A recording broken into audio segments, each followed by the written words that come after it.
Akhirnya bosku, sampailah kita di part terakhir dari seri Xiaoming pemuda caplang yang memiliki lensa ajaib yang bisa tembus pandang. Tapi sesuai janji nih, yang nanya judul dari series ini adalah The Visioneer yang rilis tahun 2017.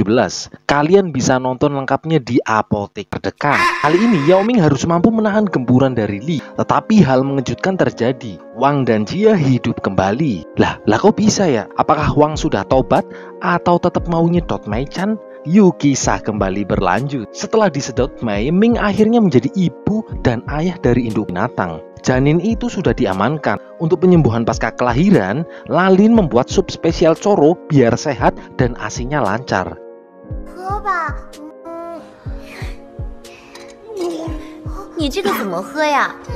Untuk Mei yang masih waras, dia membelikan ayam crispy. Nian datang menyuruh Ming bersiap untuk melanjutkan tes MBA, namun Ming terlihat ragu. Lalin masih dongkol karena Ming lebih memilih ayam goreng dibanding sup spesial Coro. Ya iyalah, daripada buru. Malam ini Lalin berniat menyedot Yao Ming agar nurut. Tiba-tiba Pai Zhem datang menyuruh Lalin kembali tidur.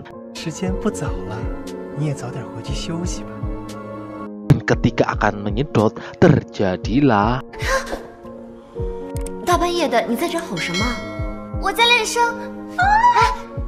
Yao Ming masih galau, hatinya masih ragu apakah benar-benar dia ingin menjadi agen MBA karena Ming hanya ingin hidup damai bertiga bersama Mei dan Lalin.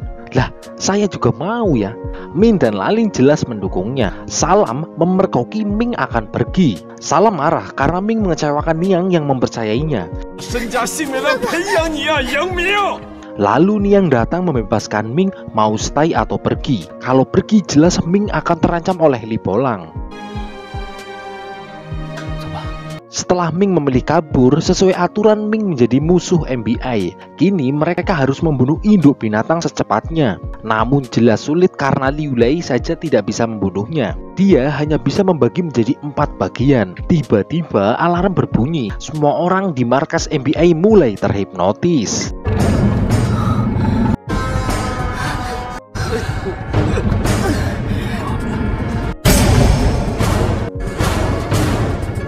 Di tempat lain, Ming mendapat laporan janin Warcraft itu mulai aktif, namun Ming memilih pergi. Sementara di markas terjadi baku hantam antar sesama MBA.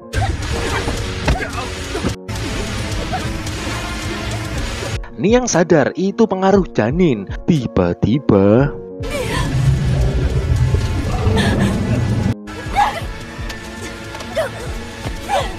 karena terpaksa, Niang menyuruh Xiao Wen untuk membunuh Yao Ming. Lalin jelas yang penting Ming senang, ya oke-oke aja lah. Beda dengan Mei yang masih waras, khawatir dengan keadaan MBA. Dan pergerakan mereka termonitoring oleh Li Bolang. Ketika akan naik mobil rentalnya, Ming merasakan sesuatu.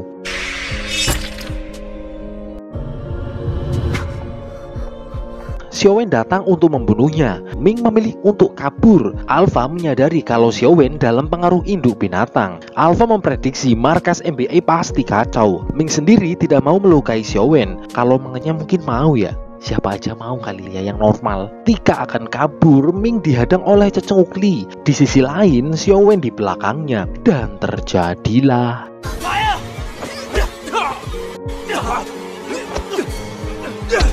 Xiao Wen dengan mudah mengalahkan Mei dan Lalin. Dikeroyok oleh 3 orang, jelas Ming kewalahan.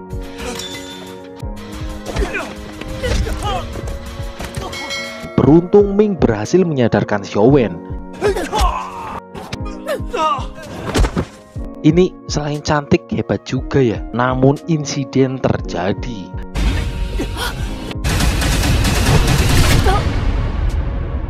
Xiao Wen berhasil melindungi Mei Chan, namun dia tidak bisa bertahan. Xiao Wen berharap Ming bisa kembali lagi ke MBA.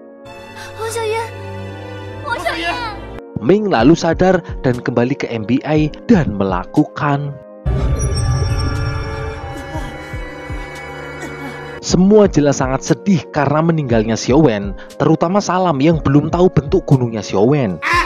Ming lalu menenangkan induk binatang dengan bantuan Alpha. Ming juga sadar kalau takdir Ming sudah tertulis setelah mendapatkan lensa ajaib, yaitu melakukan penglihatan tembus pandang kepada ciwi-ciwi. Ya bukan dong, tetapi untuk menyelamatkan dunia.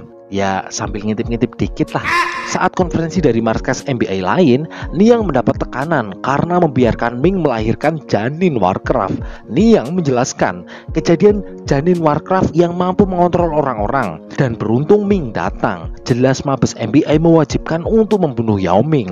Niang berharap jangan menggunakan nuklir dan mempercayakan dulu kepada Yao Ming. Dan pastilah jawaban dari mereka menolaknya. Niang menyuruh Salam untuk melanjutkan tes induksi untuk Ming dan lainnya sebagai syarat masuk MBI. Salam tidak setuju, tetapi apa daya, itu perintah dari atasan. Sore hari di markas ada instruksi agar Ming, Mai dan Lalin untuk melapor. Tiba-tiba lift bermasalah dan Ming tidak bisa menggunakan kekuatannya di dalam lift. Akhirnya mereka berhasil keluar, namun janin Warcraft hilang dan semua personel tepar termasuk Niang. Tiba-tiba Li muncul. Ternyata Li Bolang telah menyerang markas MBI. Perkelahian tidak terhindarkan. Ming terpojok, lalu Lin membantunya.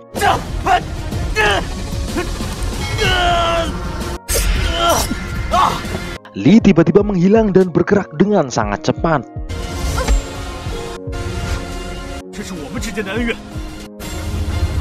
Yao Ming terpojok dan terluka. Mei yang otaknya agak benar memancing Li Bolang dan melakukan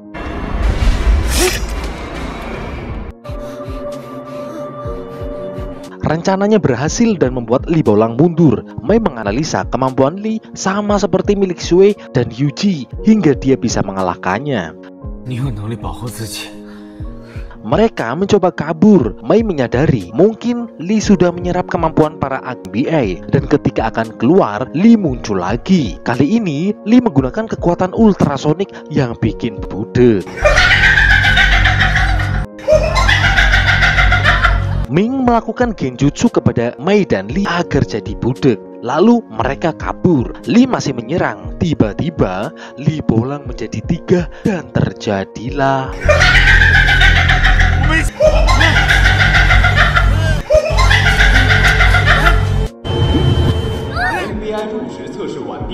ternyata itu adalah tes terakhir dari MBI. Pinteran ini ya Yao Ming ya. Ternyata semua sudah diskenario untuk menguji kemampuan dari Yao Ming dan lainnya. Namun tiba-tiba Li Bolang yang asli muncul. Li ingin merebut janin Warcraft, namun Li merasa mata Ming masih belum siap, sehingga Li pergi. Namun Ming pun tepar.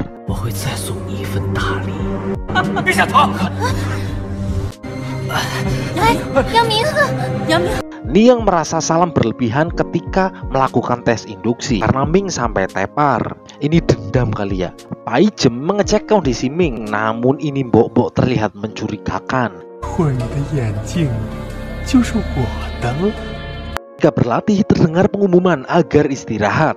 Sebentar lagi sandai kala. Pai Jem diam-diam punya rencana tersembunyi. Dia mengambil sebuah alat dari benda pribadi milik Niang. Terlihat Pai Jem mulai membuka mata Yao Ming. Lalin merasa ada yang aneh dengan Pai Jem. Niang juga menyadari ada yang hilang. Hingga terjadi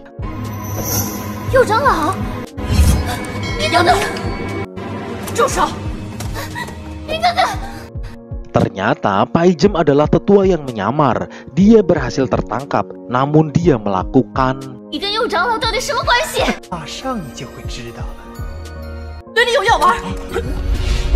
tetua kini udah gundul karena kena operasian rambut. Lalin masih sangat marah karena dulu dia pernah dijilat, namun tetua berhasil kabur.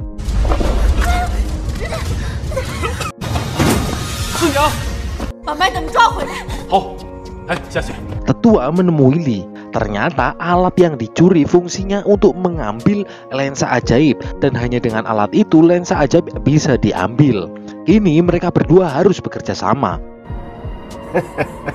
Yuji dan Salam pulang ke markas dengan keadaan terluka karena berhadapan dengan Li Bolang. Tetua memberikan denah markas MBI, namun Li tidak membutuhkannya. Karena Tetua merasa dia sudah berusaha, dia memaksanya. 站住！注意你的行为，尤其是跟都市的废物。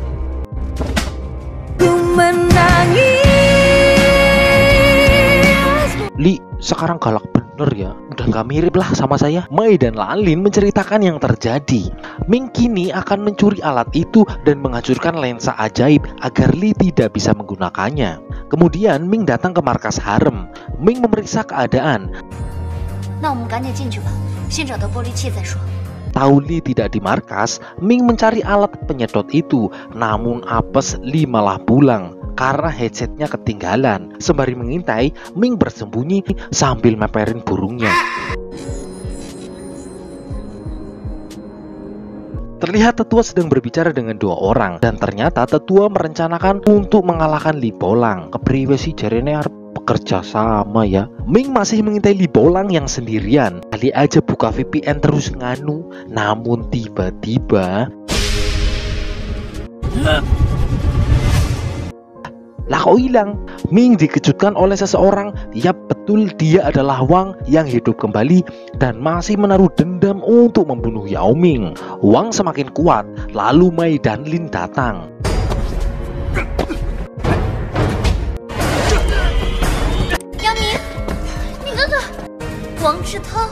Lalu datanglah sosok misterius. Mungkin itu fansnya? Nanti akan terjawab. Di suatu tempat, Li Bolang sedang berbicara dengan seonggok otak. Li meminta sebuah kode agar bisa mengontrol induk binatang. Nggak tahu ya otaknya siapa ya, yang jelas bukan otak udang. Kemungkinan besar itu adalah otak milik agen MBI, entah Sun Bokong atau siapapun. 去了一趟 MBI 非常重要的州，原来你的妻子也是 MBI。 Sekembalinya di harem, Li langsung dihajar oleh Tetua dan bolonya. Li babak belur, namun dengan sangat cepat lukanya kembali sembuh.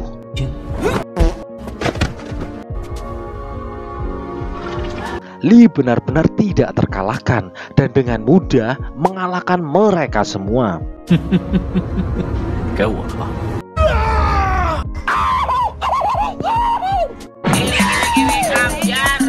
Tetua memohon ampun. Li mengampuninya karena kasihan kepalanya udah nggak ada rambutnya. Tetapi dengan catatan Tetua harus menjadi budaknya. Mereka terpaksa karena Li saat ini sangat kuat. Li sudah mendapatkan kode diskon hidup binatang. Kode diskon? Kode aktivasi kali ya. 你们精心守护的母兽灯会变成我的卧底。 Entah ada hubungannya dengan Li atau tidak, tiba-tiba Ming kesakitan dan janin Warcraft mulai aktif. Ternyata Li yang membuat frekuensi gelombang elektromagnetik tertentu sehingga membuat janin Warcraft beraksi. Ming juga kesakitan karena itu.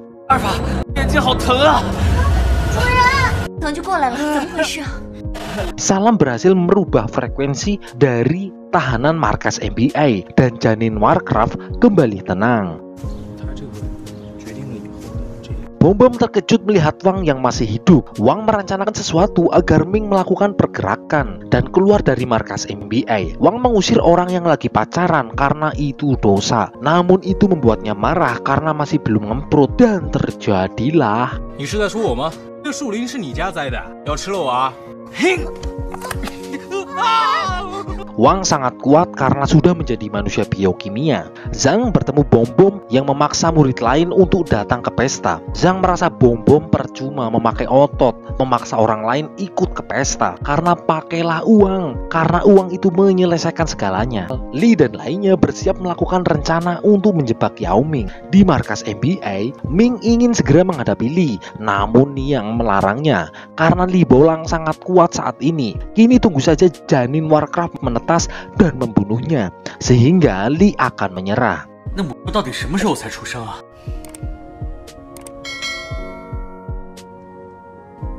这就是你找来的人？ Orang yang datang cuma 4, padahal udah dibelikan pulsa buat depo. Namun bukannya pesta yang mereka dapatkan, bocah-bocah itu malah dipukulin. 还有你呢！不想死就给我老实点。Li lalu memancing Ming untuk keluar dari markas dengan memberikan tayangan kalau anak-anak itu menjadi sandera dan dipukulin. Ming yang berjiwa pahlawan jelas ingin menolongnya. Zhang sebenarnya tidak tega karena itu di luar dari rencananya. Namun demi Sanji agar bisa hidup kembali, Zhang mau mengikutinya. Karena tidak ada pergerakan, Li menggunakan Zhang sebagai umpan. Zhang diberi racun, ngasih ngumpruk, dan Ming harus datang. Kalau tidak, Zhang tidak selamat. Niang melarang Ming karena tahu itu pasti jebakan. Namun semua agen memohon. Senyang.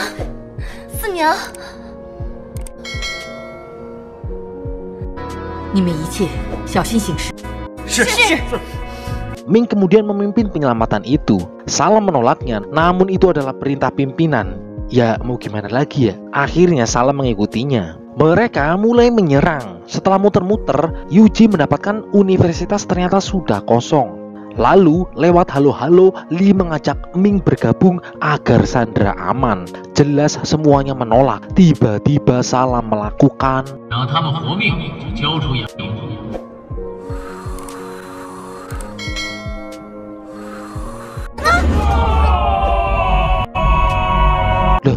telake amba temen ya. Mereka mulai menjelajahi area itu. Li berencana menjebol pertahanan markas MBA. Untuk merangsang kekuatan Ming, Li akan menyandera cewek-ceweknya dan Salam menjadi target khusus untuk diburu. Miki berisik banget sih ya, gawe budek. Salam melapor ada murid di kantin.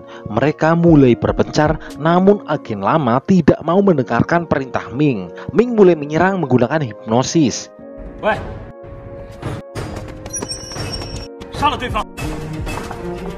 Wih, bisa ini ya buat nganu ya. Serangan berlanjut. Ming melakukan Ming berhasil membebaskan satu sandera dan mencari tahu sandera lainnya. Namun tiba-tiba ternyata Zhang bersekongkol dengan Li menjebak Yao Ming demi bisa menghidupkan Sanji. Jelas Zhang hanya diperalat karena walaupun dihidupkan, ya pasti hanya menjadi manusia robot yang apemnya keras. Nanti keluarnya oli ya. Mei dan Lalin pun kecewa dengan keputusan Zhang karena Sanji pasti sedih Zhang berkhianat dan berpihak pada kejahatan. Lalu Mei akan menolong sandera lainnya. Salam mulai bergelut menggunakan cangkemnya.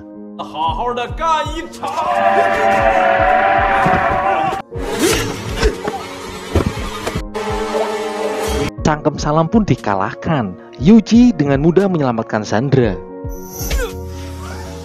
Dah, malah dasin lenger ya. Ming dihadang Jia. Ming berhasil unggul dalam perkelahian. Namun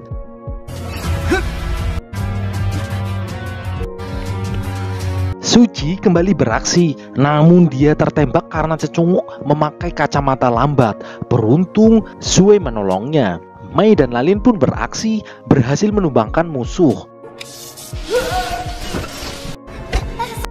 Lalin sadis juga ya. Li menyuruh tetua untuk melamakan kekuatan mata Yao Ming.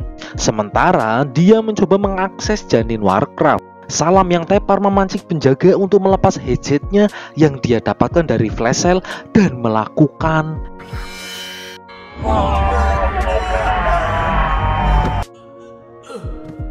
Yuji harus istirahat karena terluka. Sementara itu Sue terus bergerak.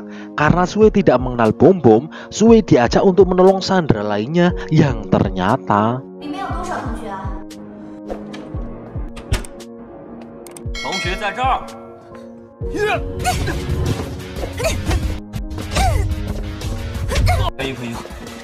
terjadi kejar-kejaran antara mereka. Lalu Wang melakukan Wang senang temen yang gawe di bedak ya. Mei dan Lalin juga mencoba mencari tempat aman. Ming berhasil menemukan Sandra. Tiba-tiba tetua sangat dendam karena Ming menggagalkan rencananya dulu dan terjadilah baku hantam.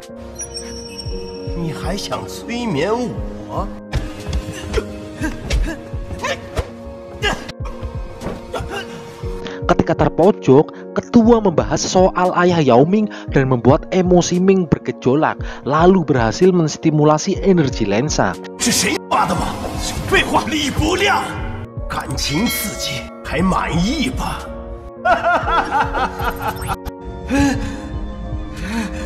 Kemudian Salam pun datang. Lee berhasil menemukan frekuensi janin Warcraft yang pas dan terjadilah Salam mulai melawan, namun cocotnya bisa dikalahkan dan tetua melakukan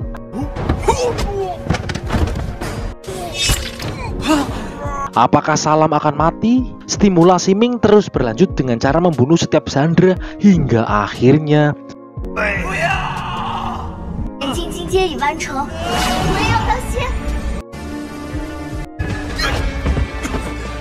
Ming berhasil membuka semua energi lensa, dan tahu itu Lee mulai bergerak.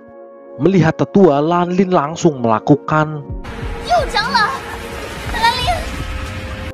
ini nih, siap-siap dikenyot lagi nih Lanlin ini. Lee pergi ke markas NBA untuk mencuri janin Warcraft, dan seneng banget ketawa ini ya pas lagi udah jahat ya. Nanti ketawa terus untungnya garing ini. Karena Lanlin disandra, Ming melakukan ini harusnya gundulnya aja yang di slow mode ini ya. Lanlin dan Mei berhasil kabur karena Ming rela diidak-idak. Sue mendapati Salam yang sudah tepar, walaupun sebel ya, tetapi tetaplah Sue menolongnya karena udah diperintah sama sutradara ya. Ming dan Niang berhasil tertangkap. Yang berharap kalau Ming bisa kabur, Ming harus pergi menemui Sun Bokong di Pulau Serigala Api. Karena itu mungkin adalah harapan terakhir. Lee masih berharap Ming bisa bergabung dengannya, namun Ming menolaknya dan lebih baik makan tai kuda. Mendengar itu, tetua marah karena makanan favoritnya akan direbut Yao Ming. Emang suka makan tai kuda ya? Ming dibingkem agar nggak bisa nafas. Lalu Niang dipaksa untuk mau melepas lensa ajaib Ming dengan alatnya.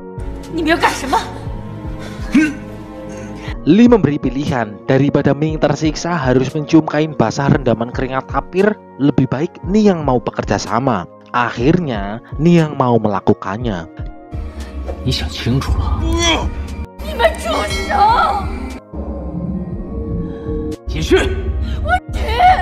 Dengan penuh tekanan, Niang melepas lensa ajaibnya. Lensa ajaib berhasil dilepas, namun Niang punya rencana. Terjadi perkelahian dan Ming pun berhasil kabur.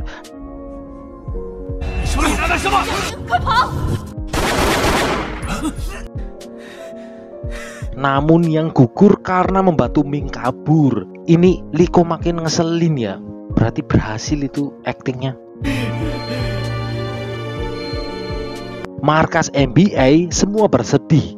Sudah Niang gugur, Ming kehilangan lensa ajaibnya, Salam pun terluka parah. Karena kesempatan gak datang 2 kali, Ming memeluk Sue. Berjuga sih, harus dipeluk-peluk. Lalu apa yang harus mereka lakukan sekarang? Tiba-tiba Zhang datang. Mei dan Lanlin jelas marah karena Zhang berkhianat. Malah jadi anak buah Lee Polang. Namun akhirnya Zhang sadar dan ingin kembali ke jalan yang benar. Di markas, Lee memakai lensa ajaibnya. Otomatis Alpha nurut kepada Lee. Alpha, Jeli, Wei, Juren, Fuwu. Bahkan jangkauan tembus pandang Lee sangat luas dan lebih hebat daripada Yao Ming. Lalu Lee mulai mengaktifkan janin Warcraft untuk mewujudkan tujuannya. Ming tahu setelah lensa ajaibnya hilang, pasti Alpha juga akan pergi. Namun, tiba-tiba terdengar suara Alpha.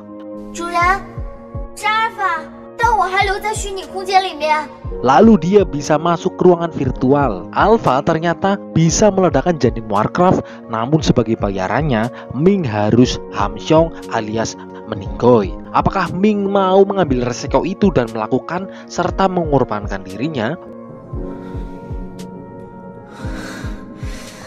Warcraft mulai menyedot semua energi kehidupan. Masyarakat dalam radiusnya pasti akan semaput dan kejadian itu viral hingga masuk TV. Mungkinkah itu akhir bagi manusia?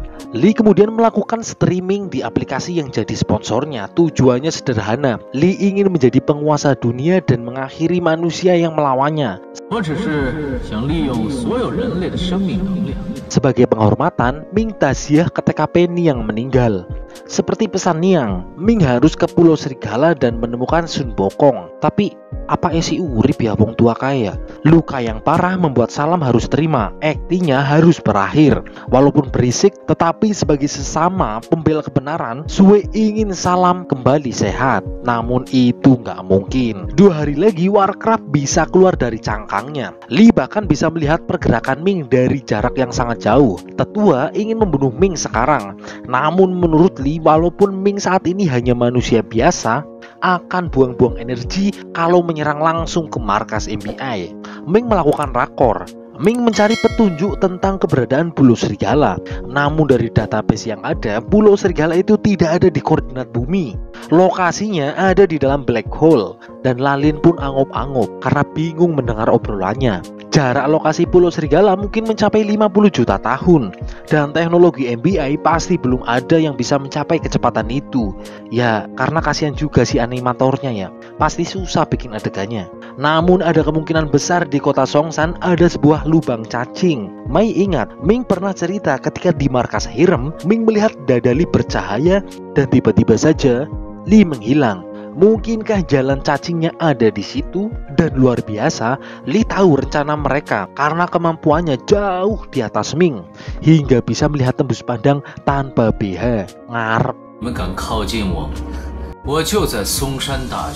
Namun Ming curiga, mungkin ada mata-mata dan pengkhianat. Dan kecurigaan paling besar adalah, ya betul, Zhang Bin.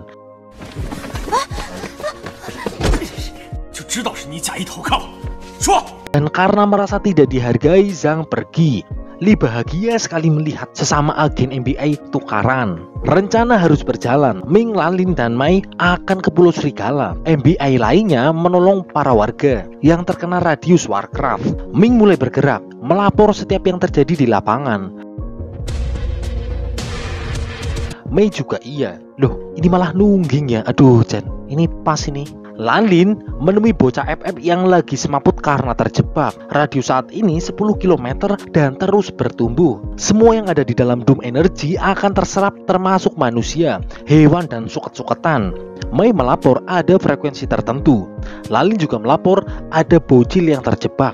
Kakinya di luar Doom masih bergerak-gerak, artinya mungkin masih hidup. Mereka harus merencanakan dengan matang kali ini. Zhang tiba-tiba kembali dan hanya untuk bergelut. Namun Zhang punya info ada orang yang bisa membuat Ming mendekati Lee dan masuk ke Pulau Serigala. Karena kita tahu lubang cacing ada di tubuh Lee. Walaupun mencurigakan, namun Ming gak punya pilihan lain. Akhirnya Ming menyetujuinya. Namun keputusannya malah membuat bertengkar dengan Lalin dan Mai. Ming mengikuti Zhang. Tiba-tiba Wang datang. Ternyata Zhang menjebak lagi. Oh halah, Ming jelas akan kewalahan, apalagi dia manusia saat ini. Dan terjadilah pergelutan.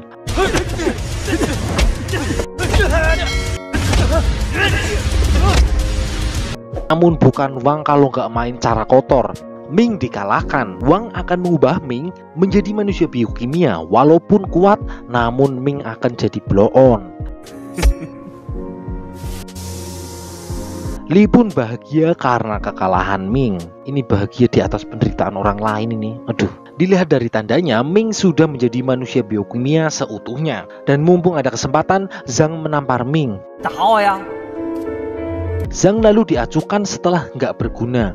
Syukurin ini, Wang dan lainnya masuk dalam Doom Energy. Warcraft masih menyerap energi kehidupan. Li Bolang ini ketawa terus ya hingga giginya garing ya.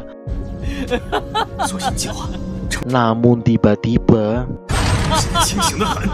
flashback sebelumnya, Ming tahu lensa ajaib Li bisa mendengar dan melihat jauh lebih baik daripada Ming. Dan itu pasti akan sulit melakukan pergerakan. Namun ada yang Li Bolang tidak bisa tahu, yaitu hati. Ming merencanakan semuanya dengan suara hati dan butuh orang yang menjadi double agen. Yap, betul, Sang Bin. Dia terlihat menjadi pengkhianat agar bisa mendekat dengan Li Bolang. Dan di ruangan lift, mereka merencanakan semuanya karena di sana Li Bolang tidak bisa melihat dan mendengarnya. Ternyata Ming acting saat marah dengan Zhang. Lalu Zhang membeberkan kode untuk menggunakan Wang Setou untuk mendekati Li. Dan untuk mengubahnya menjadi manusia biokimia. Namun agar Ming gak berubah total menjadi manusia biokimia selamanya, Ming harus mendapatkan penawar. Ya betul, ketika Zhang menamparnya.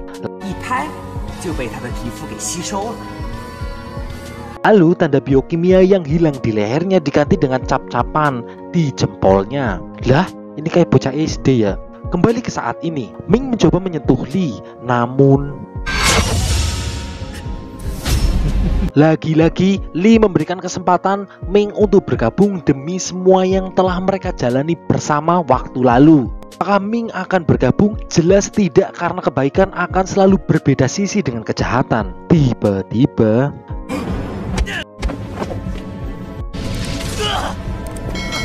lalu Li melakukan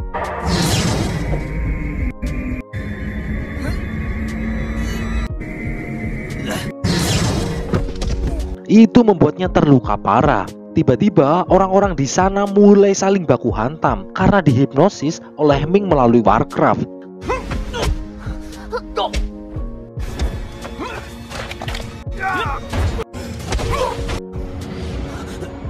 Li lalu menyerang markas FBI dengan Bijudama Warcraft dan akan membunuh semua orang yang ada di sana. Ming yang teringat program penghancuran diri lalu melakukan